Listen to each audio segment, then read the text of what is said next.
Episode 97. From here the days grow longer. May your log last for 12 days, and your food be plenty through the cold and dark. May light and peace creep over the world in the morning. Greetings and welcome into the Pawtuxet General. I am your host, Jess. This being Solstice, I thought I would dive into some Yuletide treats, a Nordic sugar brown potato dish, and a super yummy and quick chocolate rum ball. Today's drink is gluug, a Swedish fortified version of glühwein. Then we listen to more of Dupon's breakdown of Murder in the Murders of the Rue Morgue by Edgar Allan Poe. But first, I must thank our Patreon subscribers. These festive folk give a tiny bit all year to receive special content, mementos, and ad-free episodes. To us, they are the sun that rises after the short, cold days. They bring the hot wine, holly boughs, rowdy singers, Swedish meatballs, sugar cookies painted like decorated trees that light up our faces, without whom we would be in the dark. Bah humbug. So thank you.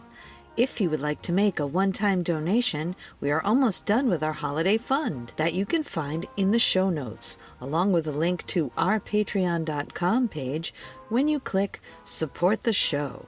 So thank you when and if you do, and also just for listening. But for right now, let's get to our cocktail, gluug. As a young child, many things about Christmas preparations were kept from me. "Never you mind," was often said while hands were waved in my direction to shoo my sibling and I out of the kitchen. But often I would peek around the corner to see what all the giggles were about, only to see my Swedish relatives making and talking about gluug. How Uncle Valla used to make it, how it was too late in the season for it to be good enough for Christmas, but all agreed their version called for aquavit. I remember because they said the word at least 20 times. Aquavit, aquavit, aquavit. This is the recipe for gluug. For this recipe, you will need 2 bottles dry red wine, 1 bottle sweet white wine like Sautern or German Spätlese, 1 lemon, 1 orange, 10 cloves, 10 cardamom pods, 3 cinnamon sticks, 1 inch fresh ginger thinly sliced, 1 cup raisins, 1 cup blanched almonds, 1 cup sugar, 1 tablespoon bitters, and 1 cup of aquavit. Combine the wines in a large saucepan. Use a vegetable peeler, remove the zest of the citrus fruits. Squeeze the fruits and add the juice to the wine. Tie up the lemon peel, orange peel, and spices in cheesecloth and add it to the wine. Add the raisins, almonds, and sugar. Bring the wine mixture to a boil. Reduce the heat and gently simmer for 15 minutes or until the flavors are well blended and the almonds are soft. Skim the wine from time to time to remove any foam. Taste the gluug and add sugar as necessary. Just before serving, add the bitters and aquavit. Ladle the gluug into mugs or cups to provide each guest a spoon for eating the raisins and almonds.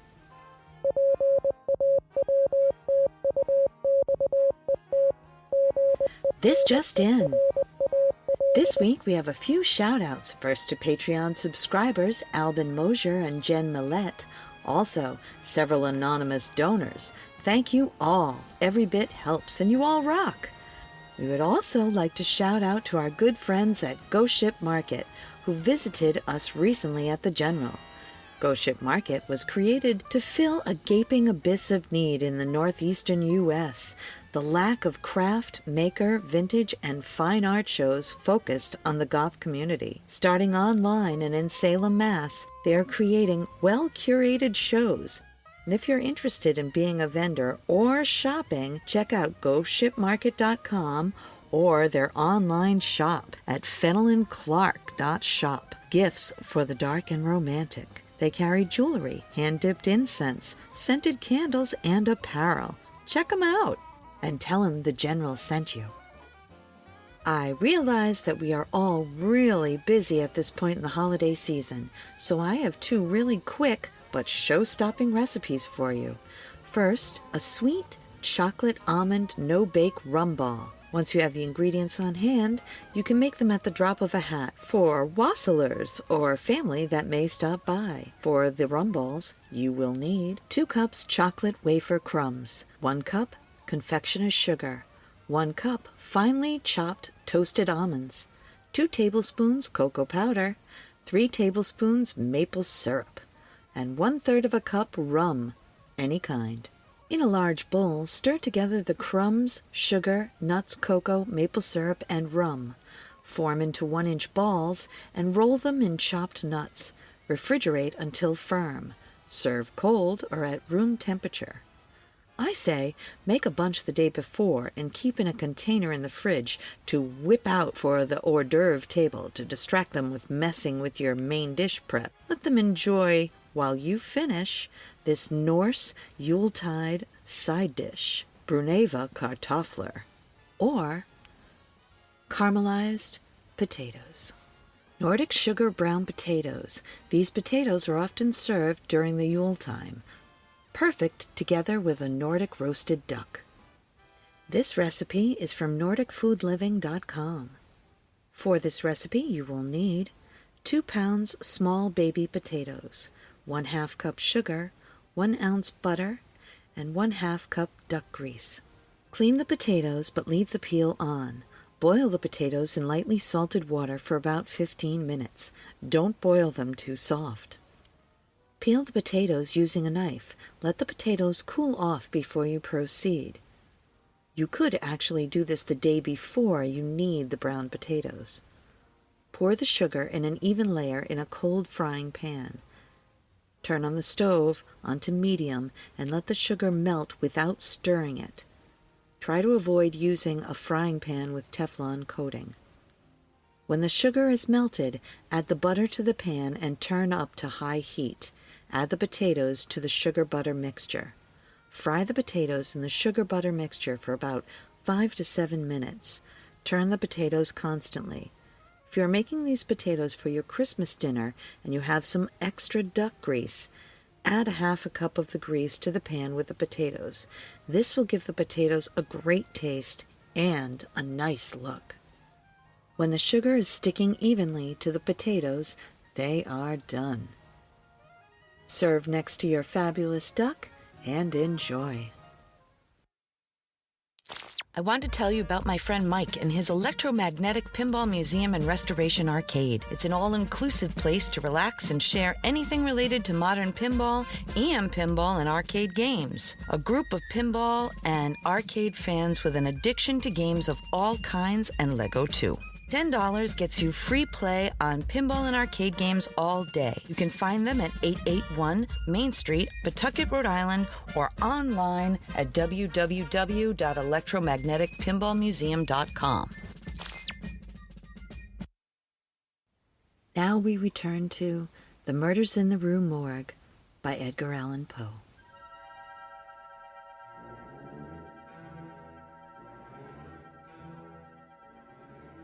Let us now transport ourselves in fancy to this chamber. What shall we first seek here? The means of egress employed by the murderers. It is not too much to say that neither of us believe in preternatural events. Madame and Mademoiselle L'Espagne were not destroyed by spirits. The doers of the deed were material and escaped materially. Then how? Fortunately, there is but one mode of reasoning upon the point, and that mode must lead us to a definite decision. Let us examine, each by each, the possible means of egress. It is clear that the assassins were in the room where Mademoiselle L'Espagne was found, or at least in the room adjoining, when the party ascended the stairs. It was then only from these 2 apartments that we have to seek issues. The police have laid bare the floor, the ceilings, and the masonry of the walls in every direction. No secret issues could have escaped their vigilance. But not trusting to their eyes, I examined with my own. There were, then, no secret issues. Both doors leading from the rooms into the passage were securely locked with the keys inside. Let us turn to the chimneys. These, although of ordinary width for some 8 or 10 feet above the hearths, will not admit, throughout their extent, the body of a large cat. the impossibility of egress by means already stated being thus absolute, we are reduced to the windows. Through those of the front room, no one could have escaped without notice from the crowd at the street. The murderers must have passed, then, through those of the back room. Now, brought to this conclusion in so unequivocal a manner as we are, it is not our part as reasoners to reject it on account of apparent impossibilities. It is only left for us to prove that these apparent impossibilities are in reality not such. There are 2 windows in this chamber. One of them is unobstructed by furniture and is wholly visible. The lower portion of the other is hidden by view by the head of an unwieldy bedstead, which is thrust close up against it. The former was found securely fastened from within. It resisted the utmost force of those who endeavored to raise it. A large gimlet hole had been pierced into its frame to the left, and a very stout nail was found fitted therein, nearly to the head. Upon examining the other window, a similar nail was seen similarly fitted to it, and a vigorous attempt to raise the sash failed also. The police were now entirely satisfied that egress had not been in these directions, and therefore it was thought a matter of supererogation to withdraw the nails and open the windows. My own examination was somewhat more particular, and was so for the reason I have just given, because here it was I knew that all apparent impossibilities must be proved to be not such in reality. I proceeded to think thus, posteriori. The murderers did escape from one of these windows. This being so, they could not have refastened the sashes from the inside, as they were found fastened. The consideration which put a stop, through its obviousness, to the scrutiny of the police in this quarter. Yet the sashes were fastened. They must, then, have the power of fastening themselves. There was no escape from this conclusion. I stepped to the unobstructed casement, withdrew the nail with some difficulty, and attempted to raise the sash. It resisted all my efforts, as I had anticipated. A concealed spring must, I now know, exist, and this corroboration of my idea convinced me that my premises, at least, were correct. However mysterious still appeared the circumstances attending the nails. A careful search soon brought to light the hidden spring. I pressed it, and, satisfied with the discovery, forbore to upraise the sash. I now replaced the nail and regarded it attentively. A person passing out through this window might have reclosed it, and the spring would have caught, but the nail could not have been replaced. The conclusion was plain, and again narrowed in the field of my investigations. The assassins must have escaped through the other window. Supposing, then, that the springs upon each sash to be the same, as was probable, there must be found a difference between the nails, or at least between the modes of their fixture. Getting upon the sacking of the bedstead, I looked over the headboard minutely at the second casement.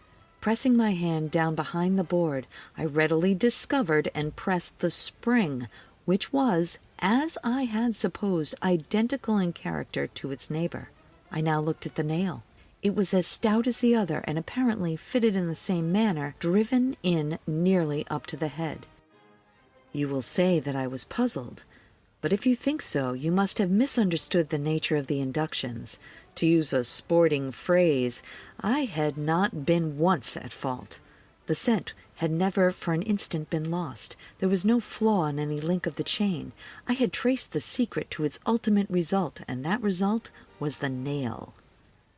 It had, I say, in every respect, the appearance of its fellow in the other window, but this fact was an absolute nullity, conclusive as it may seem to be, when compared with the consideration that here, at this point, terminated the clue.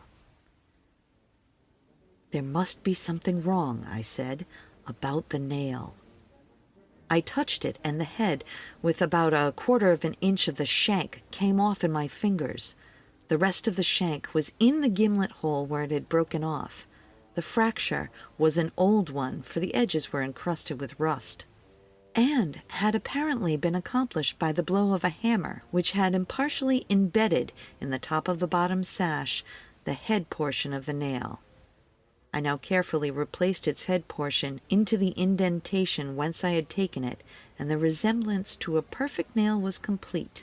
The fissure was invisible. Pressing the spring, I gently raised the sash a few inches. The head went up with it, remaining firm in its bed. I closed the window, and the semblance of the whole nail was again perfect. The riddle, so far, was now unriddled. The assassin had escaped through the window which looked upon the bed.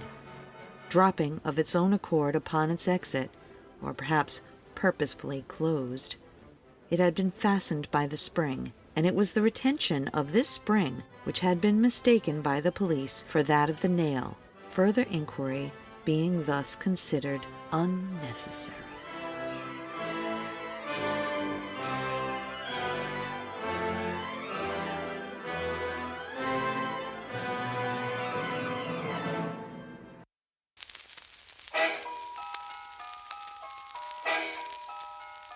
Thank you once again for joining us today at the Pawtuxet General.